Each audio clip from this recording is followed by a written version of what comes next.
অ্যাওয়ার্ডটা হাতে নিয়ে মনে হয় যে না পেলেও হতো। আমি এখন একজন ছোট মানুষ, তো আমার সাথে সবার সাথে কাজ করা খুবই ভাগ্যের ব্যাপার হবে। আয়োজকদের বিশৃঙ্খলা বা মিসম্যানেজমেন্ট দেখে খারাপ লাগে, কিন্তু খুব ছোট পরিসরে একটি অ্যাওয়ার্ড দেওয়া হচ্ছে, সেখানে আমাকে সম্মানিত করতে চাচ্ছে, সেখানে আমি অসম্মান বোধ করি না।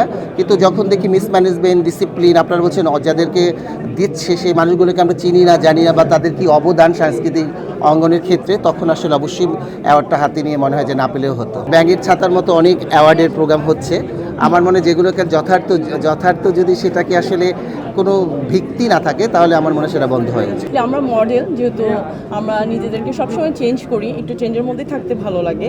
সো আমাদেরকে অলওয়েজ একটু ডিফারেন্ট লুকে দেখা যায়। আমি তো সব ব্র্যান্ডের সাথে যুক্ত আছি।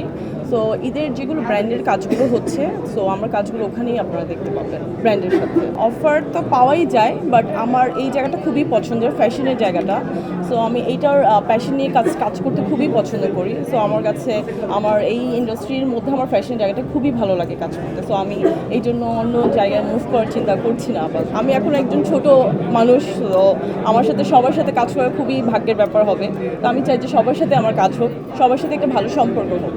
আমার জয়াপুকে খুব ভালো লাগে, কারণ ওনার অ্যাটিটিউড, ওনার চলাফেরা, ওনার কাজ আমার খুবই ভালো লাগে। আমার জয়াপুকে খুব ভালো লাগে। র্যাম শোতে হচ্ছে আমি যখন টিভিতে দেখতাম শো হতো আর কি, ফ্যাশন শো। তো আমার কাছে ইমি আপু, রুমা আপু, আজরা আপু, ওনাদের শো দেখে আমি খুব ইন্সপায়ার হতাম যে আমিও ফ্যাশন শো করতে চাই, আমিও কাজ করবো ইন্ডাস্ট্রিতে। সো আজকে আমি ওনাদের সাথেও কাজ করেছি, এটা আমার খুবই ভাগ্যের ব্যাপার। সো আমি খুব প্রাউড।